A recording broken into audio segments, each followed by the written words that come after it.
Hi guys, ഇന്ന് നമ്മളൊരു special സാമ്പാറാണ് ഉണ്ടാക്കുന്നത്. അപ്പോൾ നമുക്ക് സ്റ്റെപ്പ് ബൈ സ്റ്റെപ്പായി എങ്ങനെ ഉണ്ടാക്കുന്നതെന്ന് നോക്കാം. നല്ലൊരു കല്യാണ സാമ്പാർ തന്നെയായിരിക്കും ഇത്.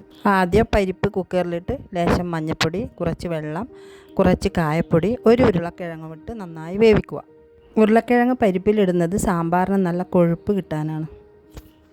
സാമ്പാറിന് ആവശ്യമായ പച്ചക്കറികൾ എല്ലാം എടുത്തിട്ടുണ്ട്.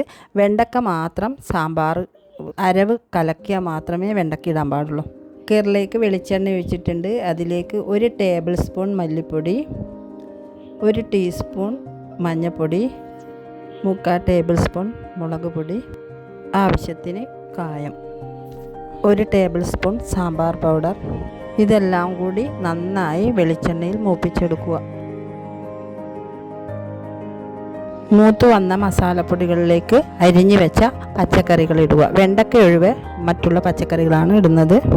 എന്നിട്ട് ഈ മസാലപ്പൊടിയിലേക്ക് നന്നായി മിക്സ് ചെയ്തെടുക്കുക. കഷ്ണങ്ങൾ ഇതുപോലെ മിക്സ് ചെയ്തെടുക്കുക. ഇന്നത്തെ വീഡിയോ ഞാൻ തന്നെയാണ് ഡബ് ചെയ്യുന്നത്, അപ്പോൾ മുഴുവൻ ആൾക്കാരും സപ്പോർട്ട് ചെയ്യുക. ഈ വഴണ്ടി വന്ന പച്ചക്കറിയിലേക്ക് പാകത്തിന് ഉപ്പ് കൂടി ചേർക്കുന്നുണ്ട്. ഇതിലേക്ക് കഷ്ണം വേവാൻ ആവശ്യത്തിന് വെള്ളമൊഴിച്ച് മൂടി വെക്കുക. കഷ്ണം വേവാൻ ഒറ്റ വിസിൽ മാത്രം മതി നമുക്ക്. അതേസമയം നമ്മുടെ പരിപ്പും ഉരുളക്കിഴങ്ങും നന്നായി റെഡി ആയിട്ടുണ്ട്. ഉരുളക്കിഴങ്ങ് നന്നായി ഉടച്ച് പരിപ്പിൽ ചേർത്ത് കൊടുക്കണം. സാമ്പാറിന് കൊഴുപ്പ് കിട്ടാൻ വേണ്ടിയാണ് ഇങ്ങനെ ഉരുളക്കിഴങ്ങ് നന്നായി ഉടച്ച് ചേർക്കുന്നത്. സാമ്പാറിന് ആവശ്യമായ നമ്മളെ പച്ചക്കറിയും ഇവിടെ വെന്ത് വന്നിട്ടുണ്ട്. മാറ്റി വെച്ച പരിപ്പിലേക്ക് ഞങ്ങൾ ഈ പച്ചക്കറികൾ ചേർത്ത് കൊടുക്കുന്നുണ്ട്. എന്നിട്ടൊന്ന് നന്നായി മിക്സ് ചെയ്ത് കൊടുക്കും. പിന്നെ ഈ വീഡിയോ ഞാൻ മെയിനായിട്ട് ചെയ്യാൻ കാരണം 5-6 പേർ എന്നോട് പറഞ്ഞ് ഒന്ന് സാമ്പാർ റെസിപ്പി വീഡിയോ ചെയ്യുമോ എന്ന്. അതുകൊണ്ടാണ് ഞാൻ ഈ വീഡിയോ ഇടുന്നത്.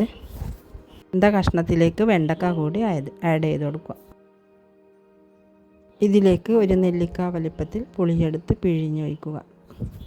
നമ്മളിതിലേക്ക് പുളിവെള്ളം ചേർത്ത് കൊടുക്കുന്നുണ്ട്. പുളി, എരിവ്, ഉപ്പ് എന്നൊക്കെ പറയുന്നത് നിങ്ങളെ എല്ലാവരുടെയും പേഴ്സണൽ ചോയ്സാണ്. അതൊക്കെ നിങ്ങൾ നിങ്ങളുടെ ആവശ്യാനുസരണം ചേർത്ത് കൊടുത്താൽ മതി.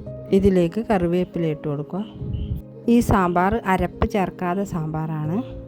ഇനി ഇതിലേക്ക് 1 കഷ്ണം വെല്ലം ചേർക്കുന്നുണ്ട്. അതായത് എല്ലാൻ്റെയും ബാലൻസ് ഒന്ന് മെയിൻറ്റെയിൻ ചെയ്യാൻ വേണ്ടിയാണ് ഈ വെല്ലം ചേർക്കുന്നത്. നമ്മുടെ ഭാഷയിൽ വെല്ലം എന്നാണ് പറയുക, പക്ഷേ ശർക്കരയാണ്. ശർക്കര എന്ന് പറഞ്ഞാൽ മിക്കവർക്കും അറിയായിരിക്കും. അപ്പോൾ സാമ്പാറിൻ്റെ ടേസ്റ്റ് നോക്കാൻ വേണ്ടി നമ്മുടെ കുട്ടി ടേസ്റ്റർ വന്നിട്ടുണ്ട്.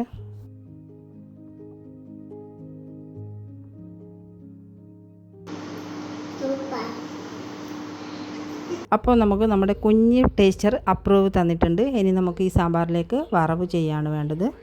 അതിന് മുൻപായി സാമ്പാറിലേക്ക് കുറച്ച് മല്ലിയില ചേർക്കുന്നുണ്ട്. വറവ് ചെയ്യാൻ ആവശ്യമായ വെളിച്ചെണ്ണ ചീനച്ചട്ടിയിൽ ഒഴിക്കുക. ഇതിലേക്ക് ആവശ്യമായ കടുക്, ഉലുവ, വറ്റൽ മുളക്, കറിവേപ്പില, കുറച്ച് സാമ്പാർ പൊടിയും കായപ്പൊടിയും നന്നായി മൂപ്പിച്ചെടുത്ത് സാമ്പാറിലേക്ക് ഇടുക.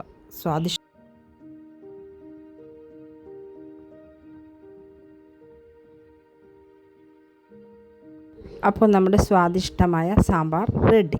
ഇത്തവണത്തെ ഓണത്തിന് ഇതുപോലെ ഞാൻ ഉണ്ടാക്കിയ പോലെ ഒരു സാമ്പാർ ട്രൈ ചെയ്യൂ.